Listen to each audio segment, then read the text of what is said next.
Yeah, a little bit. Good evening, everyone. Thank you all for coming today. We'll go ahead and have Secretary Crowell call the meeting to order. Roll call. Yes, ma'am. She's right. President Eric Isham. Here. Vice President Ian Meaner. Here. Secretary Mary Crowell. Treasurer Erica Willard. Oh, Mary Crowell here.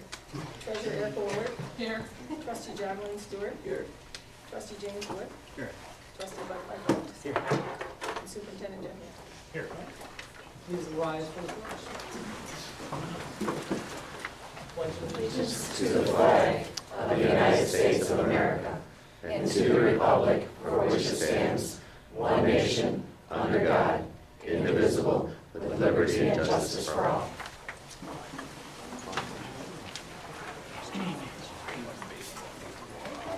Are there any comments or concerns of citizens present?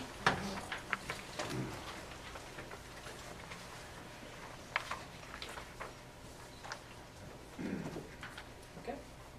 We will move on to the next item on the agenda, which is recognizing the varsity wrestlers, varsity bowler, and the high school band students, which is always one of the board's favorite things to do. So I have some certificates that I'd like to present as well.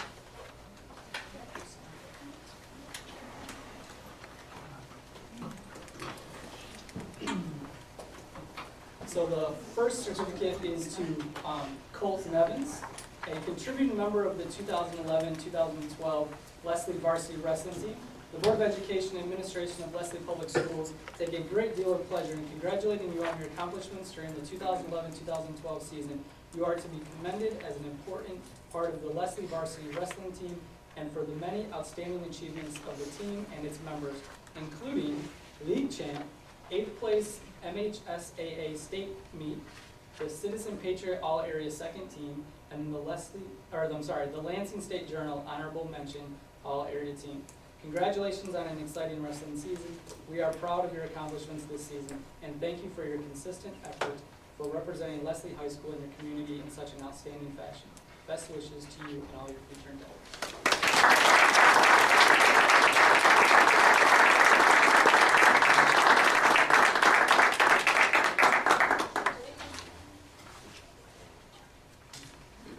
And the second certificate is for Zaylin Storr, also a member of the Leslie Wrestling Team, and his accomplishments are the SMA Champ, District Champ, Regional Champ, second place finish in the state championships at 135 pounds, the Citizen Patriot All-Area First Team, the Lansing State Journal All-Area First Team. And again, congratulations on an exciting wrestling season. We are proud of your accomplishments this season, and thank you for your consistent effort for representing Leslie High School in your community in such an outstanding fashion. Best wishes to you in all your future endeavors.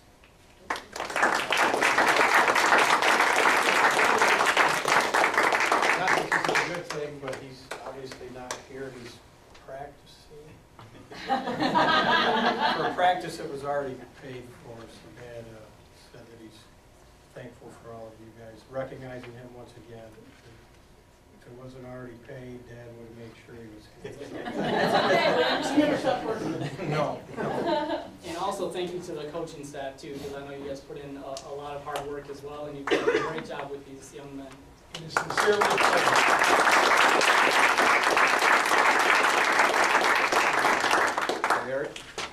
Eric, before you move on, I'd like to recognize both the wrestling coaches, okay, Todd and George over here. For the team was actually district champions this year as a team, which is the first time in 12 years that's happened. So we want to make sure we put that out there.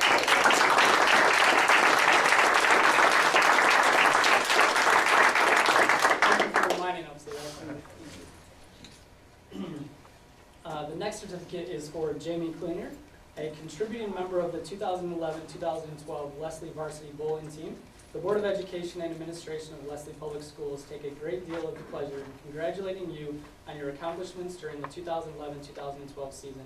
You are to be commended as an important part of the Leslie Varsity Bowling Team and for your many outstanding achievements to the team and its members, including a two-time qualifier for the state tournament, placing 45th out of 60 bowlers in Division IV.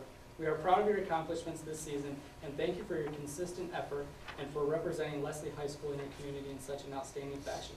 Best wishes to you and all your future endeavors. She's out the way. Outside, so. She's battling the wind right She's now. battling the wind and cold, yes. Thanks. She's at softball practice or Yes, navigate? we are. Navigate right now, so. Thank you. And up next, we have Austin Siebold, a contributing member of the Leslie Band. The Board of Education and Administration of Leslie Public Schools take a great deal of pleasure in congratulating you on your accomplishments. You are to be commended for your outstanding achievements, Division I rating for districts and Division II rating for states. Congratulations on your band accomplishments during the 2011-2012 school year. We appreciate your individual strengths and contributions. Thank you for representing your school and community in such a fine manner. We are proud of you and wish you the best in all your future endeavors.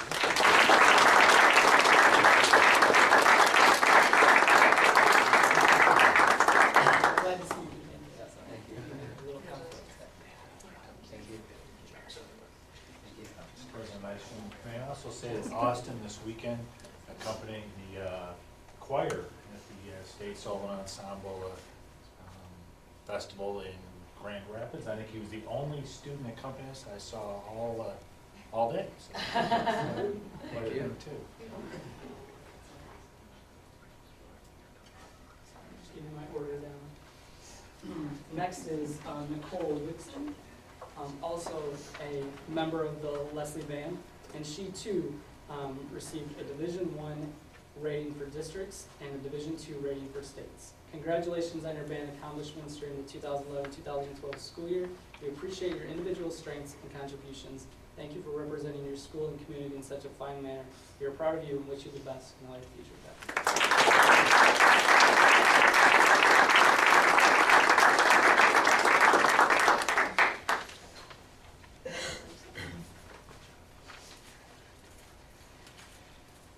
And next we have Emerly Starnes, also a fine band member, and her accomplishments were Division I ratings for districts and Division II rating for states.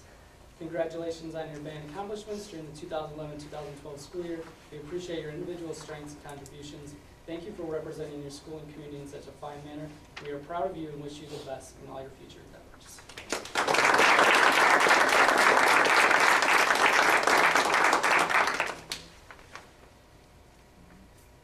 Next, we have Aaron Wilton, also a member of the band, and his outstanding achievements are a Division I rating for districts. Congratulations on your band accomplishments during the 2011-2012 school year. We appreciate your individual strengths and contributions, and thank you for representing your school and community in such a fine manner. We are proud of you and wish you the best in all your future endeavors.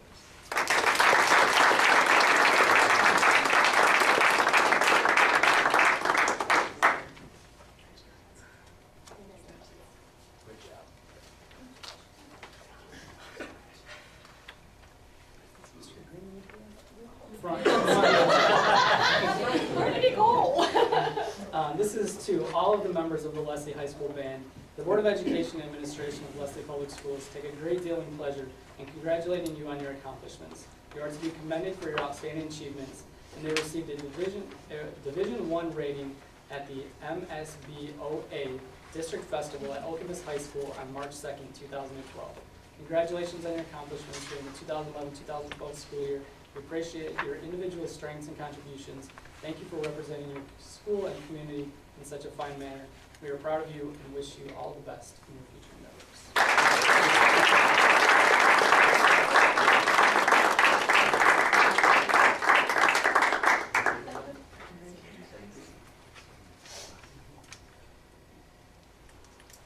And we also have the bowling coach, Larry Hook, here as well. He's done a great job with our team too, taking people to states and really building the program from the ground up, so I want to recognize him.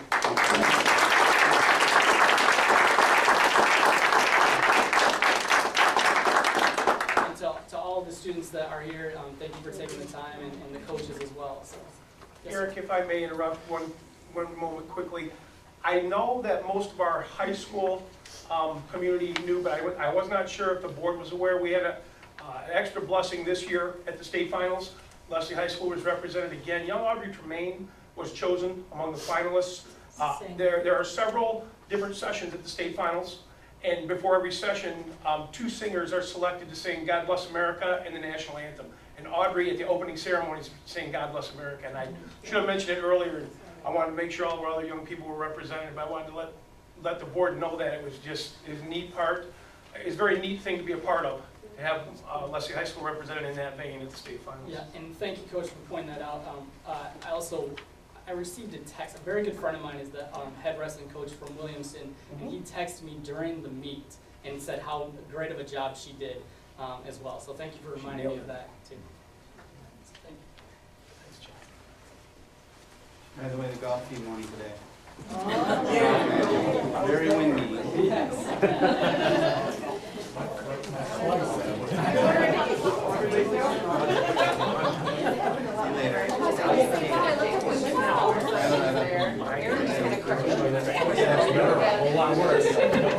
Which way it's going, huh?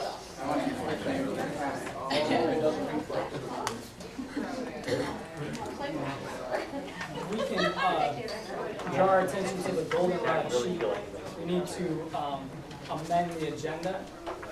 So this is a motion that would amend the consent agenda to insert approved band uniform purchase as item G and move item G to the closed session to item H.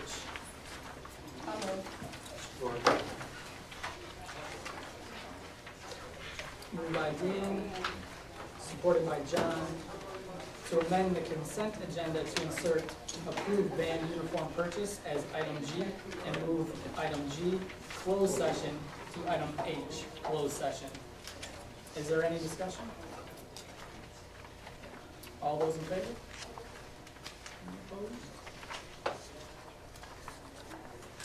Now, I have a question before, if we're gonna table something, do you table it just before we make the motion? Or something in, you know, in the agenda? When do you, We have to restate the motion to table as we got to that point. okay, when we get to that? Okay. Rather than be correct. Table it at that time. Thank you. So this is the consent agenda.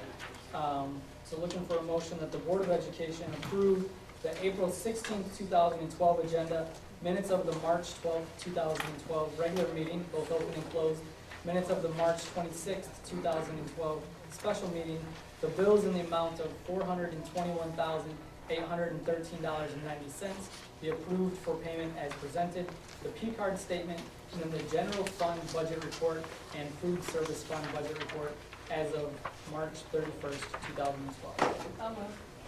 Support. Moved by Deanne, supported by Bud, that the Board of Education approve the April 16th, 2012 agenda, the minutes of the March 12th, 2012 regular meeting, both open and closed, the minutes of March 26th, 2012 special meeting, the bills in the amount of $421,813.90 be approved for payment as presented, the P-card statement, and then the general fund budget report and food service fund budget report as of March 31st, 2012. Is there any discussion? All those in favor? Any opposed?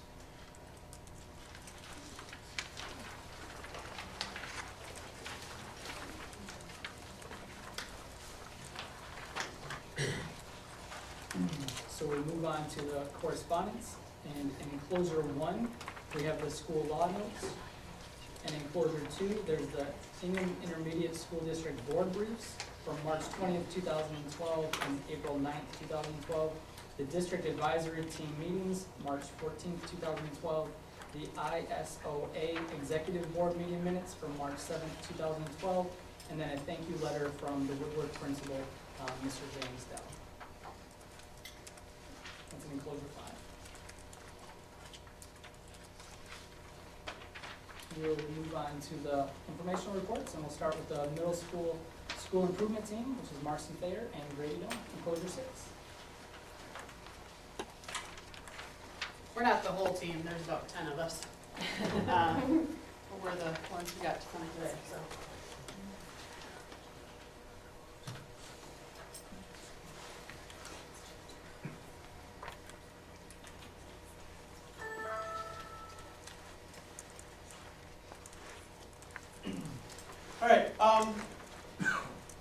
We had, I guess it was probably around October, late October, early November, we had a school improvement meeting, we're talking about how do we get information out to parents about RTI, which is now MTSS, to explain what it is their kids are doing at school with these interventions. And the idea was put out that we maybe could have an informational night, a parent night. And so we started putting that together and decided that we'd invite parents to come. We had a whole crew that put together this presentation, but I think special recognition goes to Marcy, who really was kind of the point person on putting together the PowerPoint and getting everything organized. And she's done a wonderful job as school improvement chair.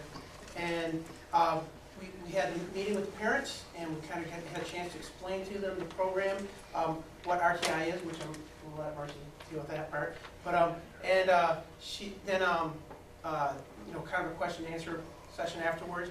Put together a really neat video. We interviewed some of the kids about what we're doing with interventions.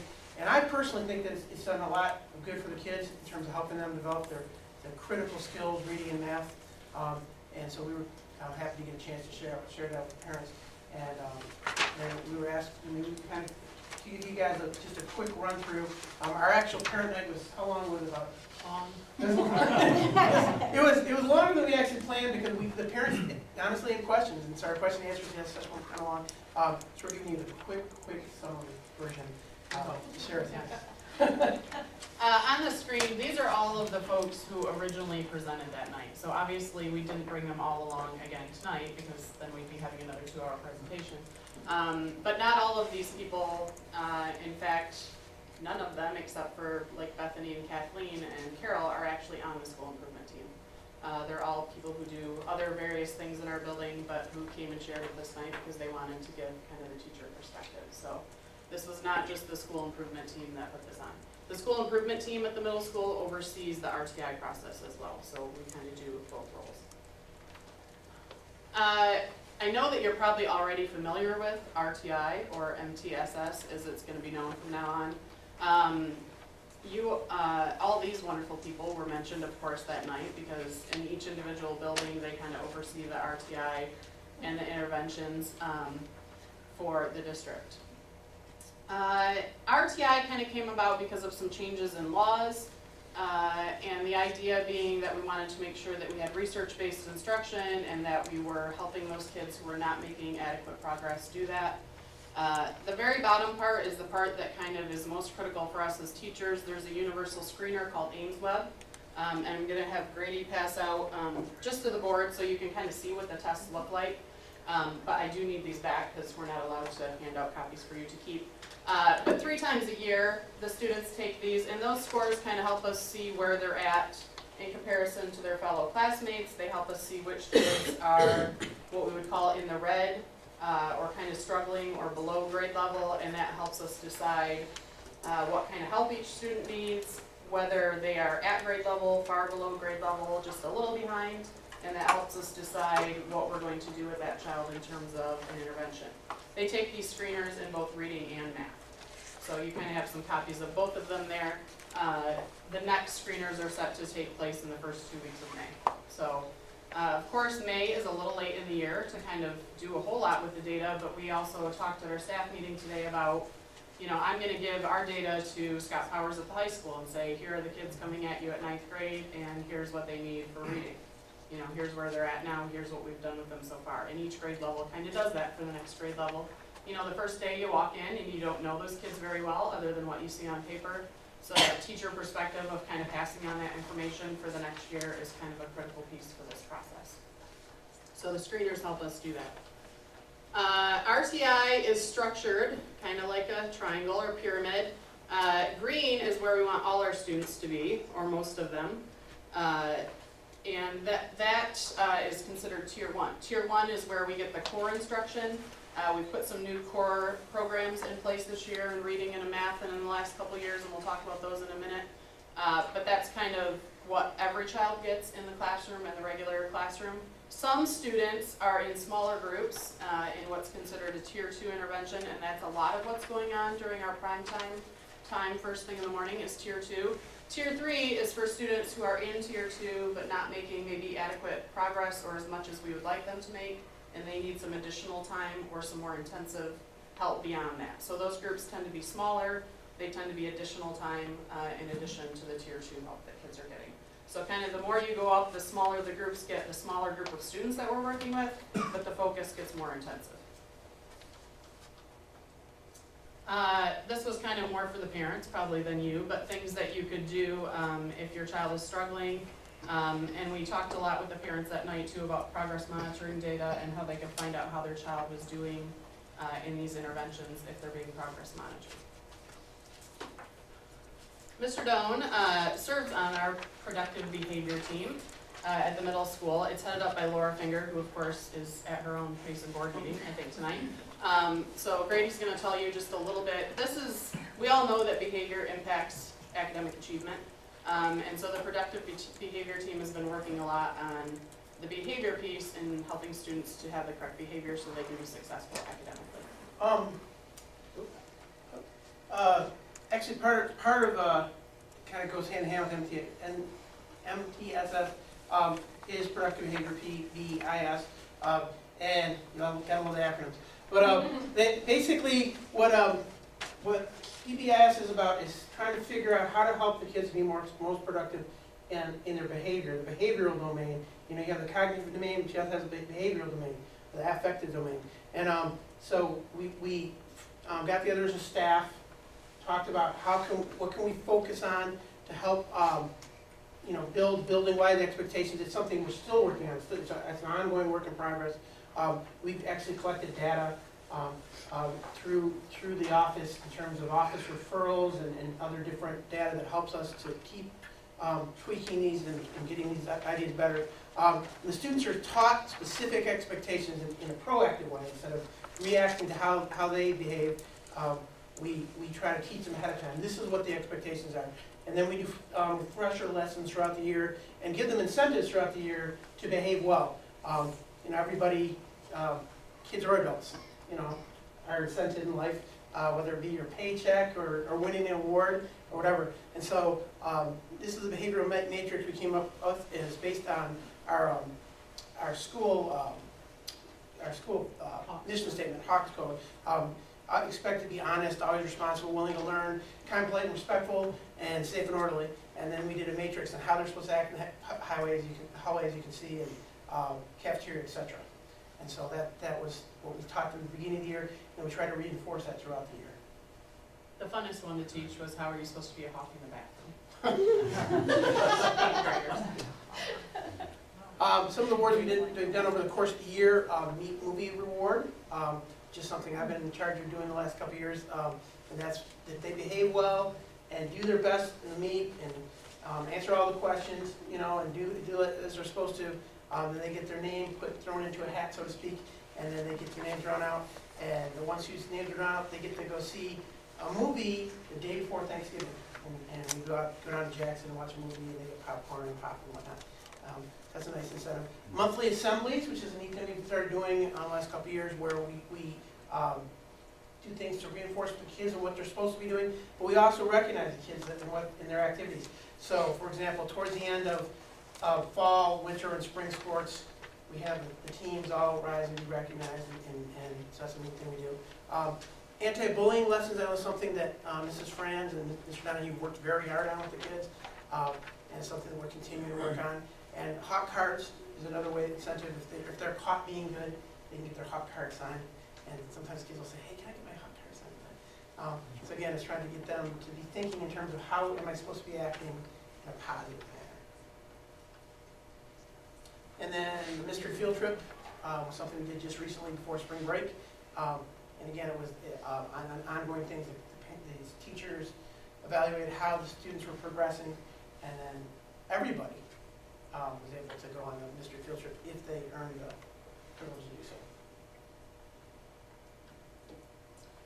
All right, reading curriculum and interventions. We have started just recently in the last couple of years a couple new reading programs. So 5th grade has something called Reading Street, which will be extended to 6th grade next year.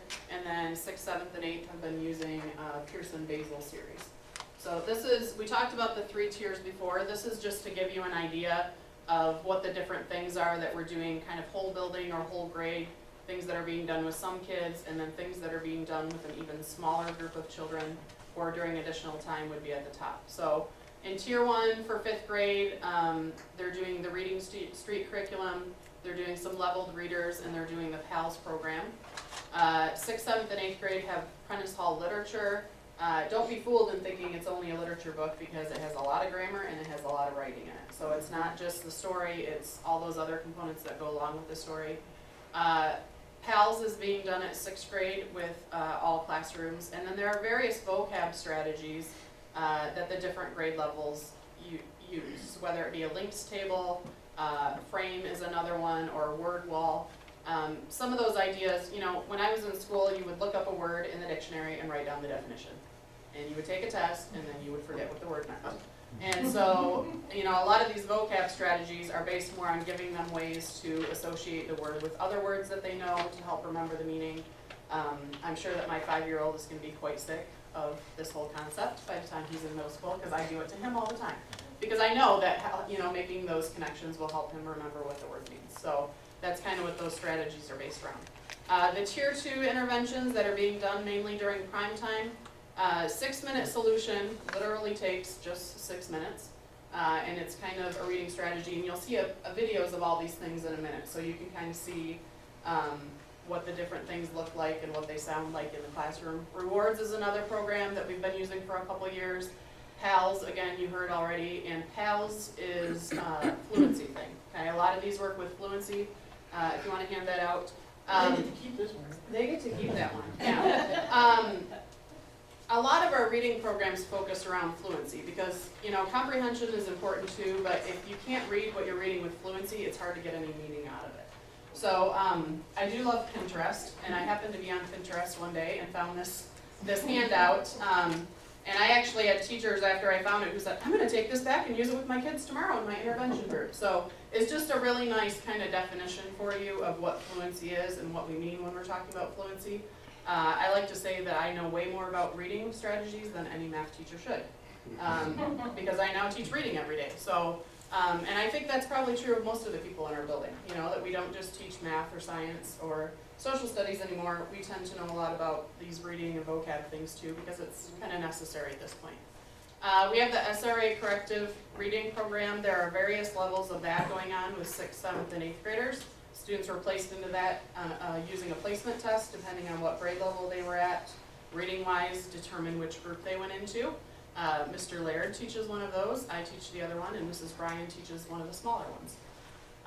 There's also a lot of differentiated instruction going on. So, you know, approaching things maybe in a different way than they have before is another strategy. My Sidewalks up in tier 3 is a component of the Reading Street curriculum, and that's designed for intervention, and that's being done with a very small intensive group of 5th graders who are quite behind and needed kind of that extra boost. 6-minute solution is also being done with select group of 5th graders, and there's also an additional SRA corrective reading group that's being done with some 7th graders who are getting the time during prime time. They're also getting an additional reading time a day to help them get caught up. So those are some of the reading things we're doing.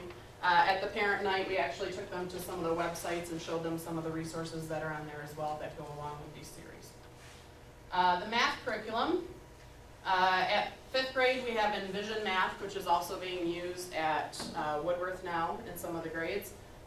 All of the math teachers have smart boards, so that helps with the interactive and helping kids to see it in a different way. 6th, 7th, and 8th grade have been using the Holt, Reinhardt, and Winston math course for several years, and at 7th and 8th now we offer an SRA Algebra Essentials, which is kind of the basics of 7th and 8th grade algebra skills, the things they need to be successful in Algebra 1. But it takes a different approach, it's more repetitive, it's more built on levels, and you know, last year was the first time I taught it, and it was really nice to see some kids who, for a change, didn't walk into math class hating it, because it was working on the things they needed to work on. So that's an option for kids who, you know, 7th grade and 8th grade curriculum can be very challenging at times, because you're getting up into kind of those high school concepts. Probably what you took in high school is now down in 7th and 8th grade, and so this is to give some of those students an opportunity to approach it a little differently, but learn the same material. For For tier 2, we have some SRA math that's being done with 5th and 6th graders during that prime time. We have some teachers who said, you know, my kids really need to work on word problems and problem solving, so we're gonna work on that this trimester.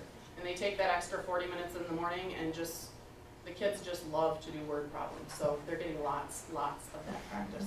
Mad Minute Math is something else that some of the 5th grade teachers are doing. So the math teachers are kind of approaching it as, this is something I see they need to work on. We're gonna spend this additional time with the kids who need to work on that, working on it. Tier 3 for math, there isn't an additional time right now, but for a lot of kids, you know, like a copy of the math notes, or extended time to work on the assignments, or get more help with the concept, or some modified assignments. So I work with kids in the after-school program. Some kids come in and say, well, I'm only supposed to do the evens, and everybody else is doing all of them. So they're still getting the practice, they're still trying it, but it's not an overwhelming amount for those kids who we know are struggling a little bit. So what exactly happens during prime time? Got a video to show you, and it really was interesting. I walked around one morning and got to shoot this video, and I hear about these programs, I know about them because of the position I'm in, but I hadn't seen 6-minute solutions, I hadn't seen PALS. So it was kind of nice to see what they look like. And I promise I did not pay the student. 2 months. And what kind of things do you do there? We do a reading class. Is it different than your normal reading class? It definitely. Do you like what you're learning in there in the morning? Yeah, it's helping me. I'm not the best reader, and it's definitely helping me read a lot better. Anything else you want to tell us about? It's funner than most of the classes. Like normal class, you don't really learn how to read, they just have you read, but this class helps you read. He's in my group, by the way.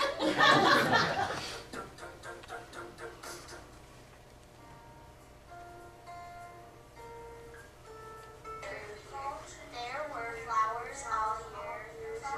Ships going to and from Asia stopped in the islands.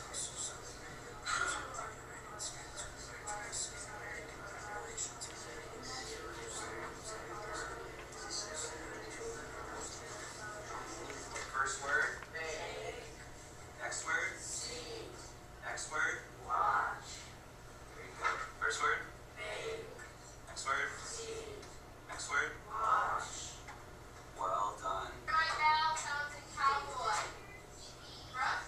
W and I. Very good. So how many word parts does that mean I have? Okay. Very good. Now, and I'm going to mess up these words and I want you to fix them for me. I read the word incredible. Change the word to make sense in the sentence. He could make a CD. His singing voice is quite incredible. What should the word be? Incredible. Everyone, look at me up. Listen to the first definition. Being full of respect. Find the word in line 3 of activity 8 and write it. It's being full of respect. Respectful. Let's do it, Trevor. Nikki, wait, say it again. What sound is that making? Awesome. Okay, what other vowel sounds do we have? Okay, and the A and the E work together to make what vowel sound? A, right? So let's break down the word parts. Ship, mate. That's okay. Okay, so we have ship, mate. Awesome. What was the title? How do you pronounce it? Tato. Remember the word in the bottom of the page in the parentheses, it tells you the step how to pronounce it, right? That's Tato. Okay, so who's the main character of the story? Tato. And where did we decide the story was taking place? On an island. Okay. We are on page 98, and I'm going to have Jaden start reading.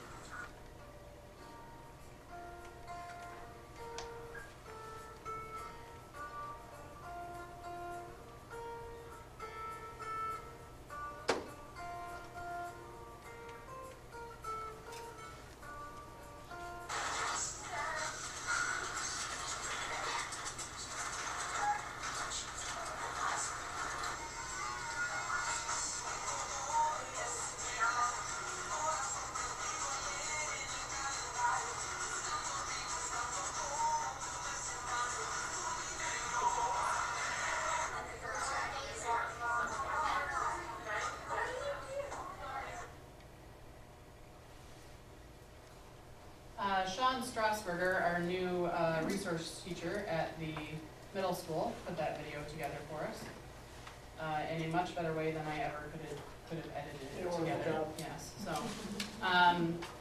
You also saw at the end there some of the things that our students who don't need a reading or a math intervention are doing during that time. So they have some options as well. The Spanish students are able to take Spanish during that time, 8th graders, and take a test at the end of the year and maybe earn some high school credit for that. So they have a lot of different options during that time as well. The tests that I handed to you earlier that you're going to give back to me before I leave are the Ames Web probes. And those are the same tests that we use for progress monitoring. So once we put a student in an intervention, we don't just say, well, good luck, we hope you get better at your reading. We test them quite frequently. So most of the groups test every week, if not every week, then every 2 weeks. The maze test for comprehension, and that's where they take 3 minutes, they read through, they come to 3 words, they circle the one that they think makes the most sense. The RCVM is also known as ORF, Oral Reading Fluency, and that's where a student would read a passage, but they're reading it out loud. So we're listening more for fluency then and rate of reading. There's a math computation test, and then there's also a math concepts and application. The math tests are quite a bit longer, as you can kind of see, and those take 8 to 10 minutes a piece. So those take a little longer. Sometimes we don't do the math test every week just because you'd spend half your time giving them a test. But the reading ones are both pretty quick to score and to take. So that gives us kind of a snapshot every week where we can look at the students and see what they're doing. We use the Ames Web program, of course, and we look at students' progress monitoring graphs. So this is what a graph kind of should look like. The red being how many words they're reading correctly on that test, the green being how many errors they make. The black line is the goal that we set for them, and the red dashed line is kind of the path that they're on. So we can look out across that line and see, are they on track with the progress they've been making for the goal that we set for them? If a student reaches their goal much sooner than we thought they would, then we restart a new goal for them and set it a little more ambitiously the next time. But there are mathematical formulas behind all of this. But we can go in at any time and pull up graphs for a student that we're looking at and make a decision about whether the program has been working for them or not. The other nice thing is that all of this data stays in there. So the next year's teacher that has them for an intervention can pull that up and see what kind of progress they made, what kind of programs they had been in, and what had worked or not worked for that student. We're all about the data. So parents who came to that night, many of them asked to have their child's progress monitoring graph sent to them. So they can have, the intervention graph sent to them. Andrea Roach can also send to them their graph for their child's last 3 years of data. So that's kind of neat to see, and she's brought some of those to the teacher. Here's a kid over 3 years that's kind of made gains, but not as much as everybody else, so let's look at what else we can do for them. So it's kind of nice to see that long-term data as well, now that we've been doing this for 3 years. Kathleen talked a little bit that night about the special ed funding and how it came from the ISD, and they decided to put all this money into it. And we know that, interventions are really important for our special ed students who are struggling, and that we're also looking at students and what we can offer them even if they're not in a resource class or a special ed student in terms of help, even if they're not at that level, and what we can find out about students before we begin the special ed process. So it does help us quite a bit with that, but it's being used, special ed has changed a little bit. When I started 12 years ago, I couldn't believe these teachers who said, oh, it's just the latest, greatest thing. And now that I've been here 12 years, I believe it's the latest, greatest thing, because I've seen a lot of latest, greatest things in 12 years already. So as a parent, though, who has a kid going into kindergarten next year at Leslie, I'm quite happy with the fact that I know there are things in place that are going to help him if he finds that he's struggling. So, and then again, here are just the 3 tiers and kind of what we're doing. We also always are looking for parents to serve on our school improvement team. So, if anybody likes to sit in meetings twice a month from 3 to 4 o'clock, we're always happy to help you, or happy to have you. So, any questions that we can answer for you that we didn't already answer in that wonderful presentation? All right. Do you want to Thank you. Thank you.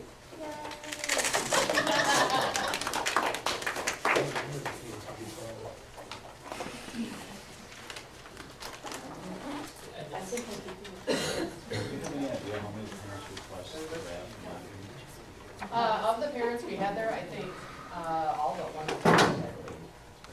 So, and I went to the teachers the next day and said, I have this parent, here's the email address, and they said, I'll get it right out today. And several of them emailed me, I sent it out, it's been done, so they were right on top of it, so. And that, of course, is available anytime, but we really wanted parents to see, you know, we explained to them kind of how to read the graph, because if you just get a graph and you don't have any idea what it's showing you, it's not so helpful. So we wanted them to be able to hear the explanation before they saw the actual graph, so. Thank you. That, one thing I'd just like to ask you, one thing that impressed me is, you saw the boy on the video, but I've heard several kids say they feel like it helps them, which is a good thing when kids are saying that. That's kind of something you're doing. Not that they hate it. Right. Yeah. Thank you both for presenting. Thank you. Thank you. I asked Casey to come in and talk. As you remember, a few months ago, the daycare, childcare in town decided to close its doors. It's left a real void in the community. So Casey has been willing to work on the potential of us being able to maybe help fill that void. And I asked her to come in tonight and to talk a little bit about where that journey started and where we're at now on that journey. So, and before she gets here, I want to thank Casey for all the hard work she's done. She's put in a lot of work on this, and she's gone above and beyond. I called her several times, said, Casey, and she's been right there willing to help out. So.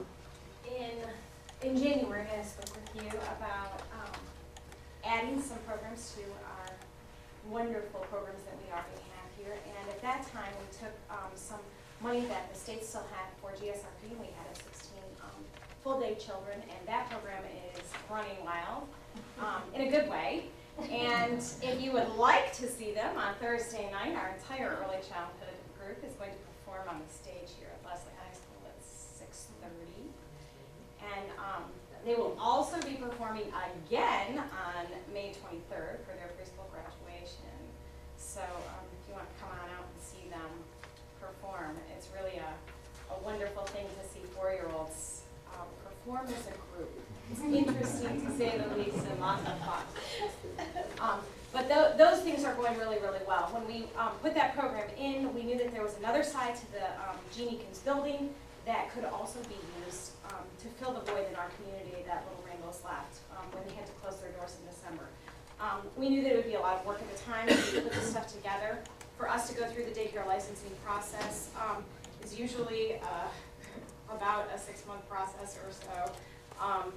When I talked to the licensing agent, she said that it would be a miracle to get it in 3 months.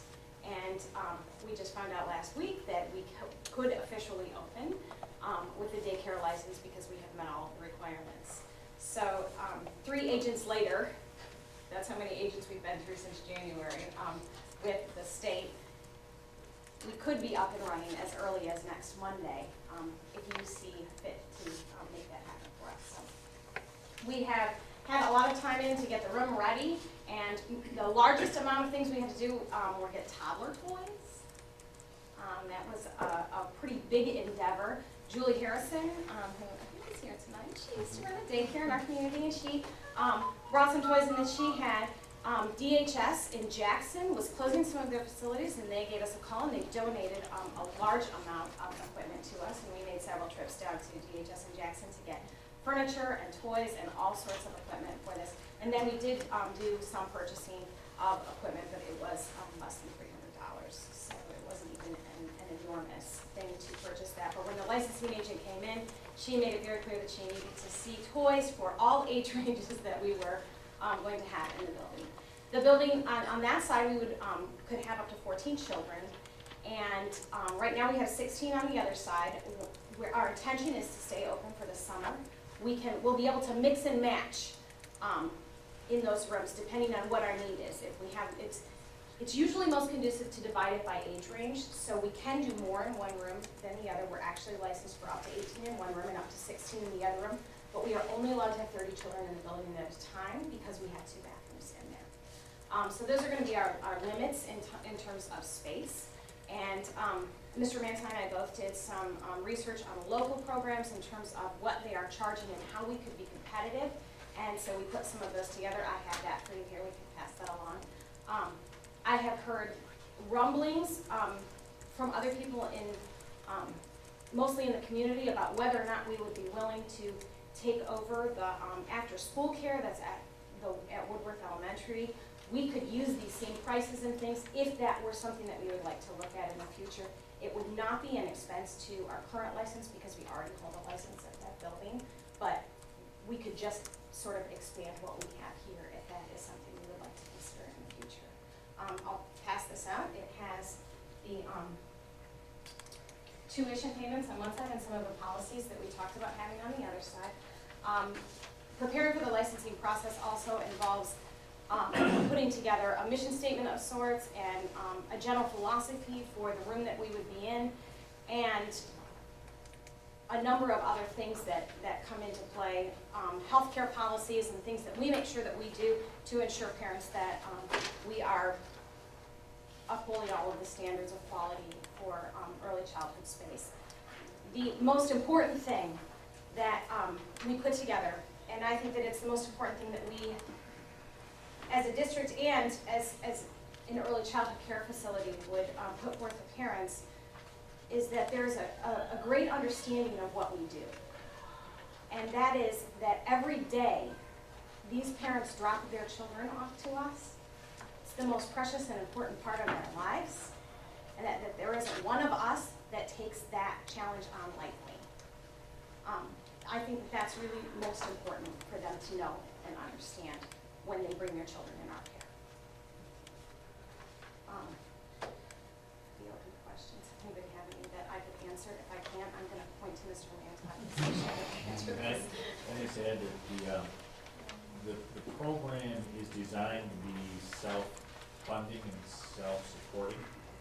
It's not to take district money to run.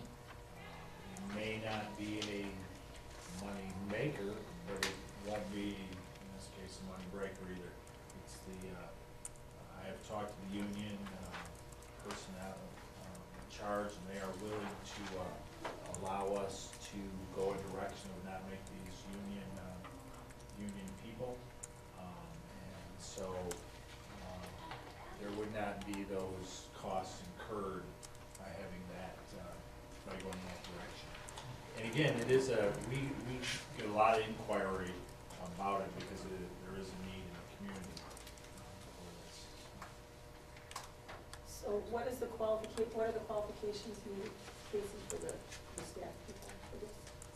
For the staff people, they would have to meet the licensing qualifications. So we already have a person who is service director. A person who serves as director has to meet certain requirements. Andrew Schraben, yes, I am qualified to do that position. And then we need a lead caregiver, which they have a certain number of training hours and things like that that they have to meet. We have people who are willing to fill those positions already that we know are qualified as well. That doesn't mean that those would be people who would automatically do the job by any means.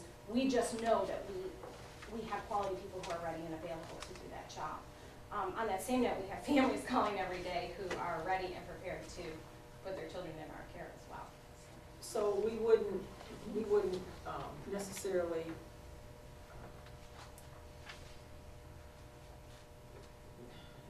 state this. Hiring someone to do this would not, like you said, would not involve a union. It would not involve a union employee. Right. So in other words, it wouldn't put them on our layoff recall types. Well, that would be automatically, but how do we avoid them just taking a vote? We'd have a letter of agreement with them. So That they weren't capable of taking a vote to join the union? I don't understand. And then it says, unemployment compensation and all that, I mean. Well, anytime you hire somebody and they were to be laid off, you would be, you'd be responsible for the unemployment costs. I mean, that's their opinion. And that's just an explanation there to parents who are wondering what our tuition pays for. Why would cost be at a certain rate? These are the types of things that we have to cover. And so that's just an explanation for families about the things that their tuition needs to cover.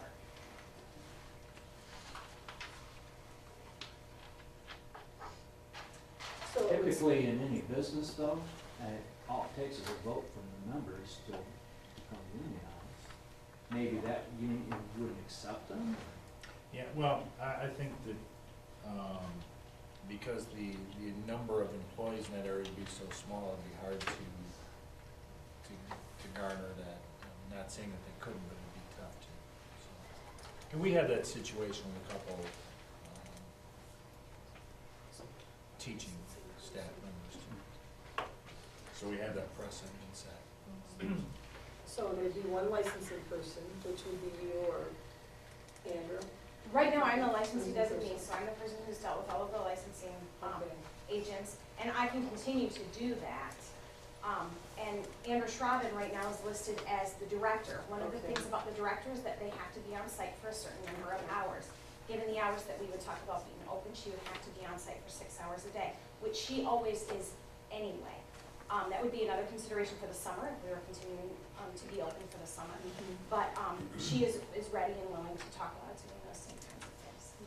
And that's not a position that couldn't be split if somebody, per se, wanted to only work for part days during the summer or something like that. And then a lead caregiver, And then a lead caregiver. and then one more. And then we would need at least one more because we would be at 14. Right, okay. And at that ratio, once we go over 8 children, we would have to have 2. Now, before we had 8 children in care there, we could have 1 person. So, for instance, in the morning, if we open at 6 in the morning and we only have 5 children that come from 6 until 7:30, we only need 1 care provider from 6 until 7:30. Do you have to have the lead caregiver or just one At provider? that point in time, we'd have to have the lead Lead caregiver. caregiver. Because that first person always has to have a certain amount of Okay, qualifications. and then during the day and going into the later in the day, you still have to have a lead caregiver at that Yes. time. But during the bulk of the day, would you have to, because the director's available and the licensing? During the bulk of the day, the director could be that person, yes. A person can be a director and a lead caregiver, but Andra is the director and she's the lead caregiver on the other side, Okay. and she's Okay. the teacher. Right. So it wouldn't really be right for us to suggest that she's also the lead caregiver. Right, yeah, right, okay, I'm just trying to understand Yeah. what it would entail. How would we monitor that half of the building is self-sufficient? As far as by the number of students and the revenue that By came the in. kids that are enrolled, Yes. and then by what we have to pay the staff, What you're bringing in. they wouldn't be really getting benefits, but. So it'd be separate. Well, that would be the ISD would do that, not us internally. We would do Well, it. who would do that here? As far as, Monitoring that self-sustaining. oh, well, they would monitor, I mean, they would take, the revenue would go to them and then the expenditure would come out through, yes. We It'd would, just be in our general fund. it'd be in our general fund. We wouldn't bring the money to our office and write the checks on, or that would go to the ISD. There'd be a line item for expenses for this program and then a line item. And then at the end of the year, we would have to look at, Well, even throughout the year, you could look and see how your once we expenses get the are matching with your. I take a certain amount of students. And we And then could, Casey, how did we come up with the kids? We already have that amount enrolled? How- The kids With that, kids to fill this program, yeah, we have parents calling every day who are asking when they can look at a child care facility coming from Leslie Public Schools. One of the things that we've done is try to look and see what we could get, how many people could we so get we to don't come have in. a list currently. I have a list of people that I can call as soon as we're ready to start, people that really want to come in. And it would probably be a little bit slow at first, given the first couple of weeks and months, because a lot of people, when they finished with Little Rainbows, they went to someplace else. Right. And they would like to finish out the school year at their current placements. But a lot of people are really interested in summer childcare, and they'll be Right. further interested in fall childcare So you here as kinda well. got a list going. We have a list Just from going, people and I contacting would tell you, it could be a little bit slow at first. We have a lot of families calling in, and I don't doubt that we're going to be able to somewhat break even in the very beginning. And in the summer, I think we'll really be able to do well, because we'll be looking at some full-time care. But another thing that I would just like to reiterate is that it would be also a great service to our community and a great service to the families that we serve here. And it is a drawing in point. We have a number of people who are going to be able to stay in this community because they'll have morning and after-school childcare. Well, I think you'll be able to fill the slots. slots pretty quickly. we will be able to fill the slots pretty quickly, I don't have any doubt about that. We run a good program. A couple times I've not doubted the questions, Casey saying that we could fill a slot, and within about 5 minutes she had a slot filled, so. And now if she tells me she can fill it, I pretty much believe she can. What continuing education would that involve for the, would that be for the licensing person, the director, the lead caregiver? What what is required by the state? Licensing requirements are that we have 12 hours of professional development above and beyond bloodborne pathogens and CPR and first aid training. And one of the things that we can do is provide that ourselves. I can provide training for a lot of those people, or we have other things in the district that we can do that would provide that type of training that we document in their 12 hours of training. And so we can provide that at almost no or very little cost to ourselves to maintain training. The big thing to me too is that, in addition to what Casey was talking about, a service to the community, as everyone knows, you know, Melissa was a former employee at Little Rainbows, and we constantly hear of families who are taking their children to other places for childcare. So they're going to Mason, they're going to Jackson, they're going to Lansing, and my fear as a board member and as a community member here is that the more that those children bond with kids in Mason or Jackson or Lansing, the easier it is for the parent to make that transition from preschool or daycare to kindergarten and first grade, and then we lose a school of choice child. So frankly, when I look at it, I do believe that it will be at least a break-even proposition financially for us, but I think in the long run, it'll be able to help us retain students too. And that's really the way that I look at this one. I think not only do we have a need in the community that we as a district will be able to provide, but also it will help us with sustainability in the long run from keeping kids in our district. So we're looking at, if we continue to do this, it'd be only 30 kids though in the summer. That would be. Right now, 30 kids is our max. We hold a license at the elementary school and we hold a license at the middle school. And it is, one of the things that happened when we opened the Gene Eakins Learning Center is that it was a separate building, and so we had to open a whole new license. Okay. If we had had the opportunity to add those classrooms at the elementary school, it would have been a simple application for a modification to our current license at the elementary school, and that is no cost to us to do that. And so we could modify our license very easily. That's if we were to choose to take on the after-school program, for instance. It would just be a modification to the license that we have for school-age children.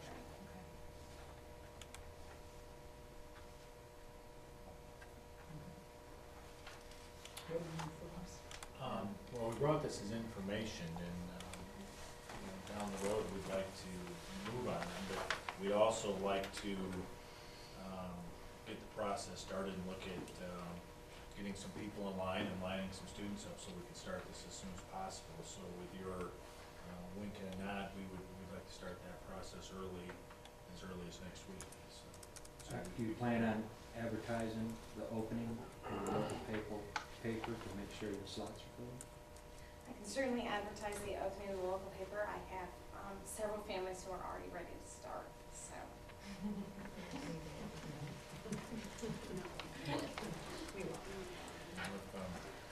Casey tells me, well, you know, it's like the Field of Dreams. She builds it, they'll come. Even if she stops small on the street, hey, do you have big care? Which I've seen her do. I'm fulfilling lots of dreams this year.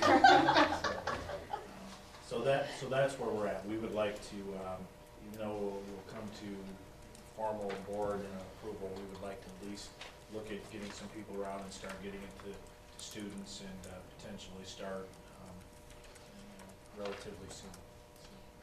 You want the wink or the nod first? Either one's fine with me. Good. So the people, the only people that would still be, say, in our union or be union employees would be the licensing person and the director. And then the lead caregiver would not. There would be no other employees that would be, we would be responsible for as union employees. That was the original discussion, yes. But again, if job transfer, layoff, whatever, we'd be responsible for unemployment. Oh, right. Well, I understand that. I think it's a great idea. I I do appreciate too. the work I that appreciate you've all your done. hard work, Casey. Thank you. Thank you for your support, and please come up here soon. Well, definitely. We're thinking this will, be an official motion on the May agenda. I think we can make that. But don't be surprised if we start seeing some overruns around sooner than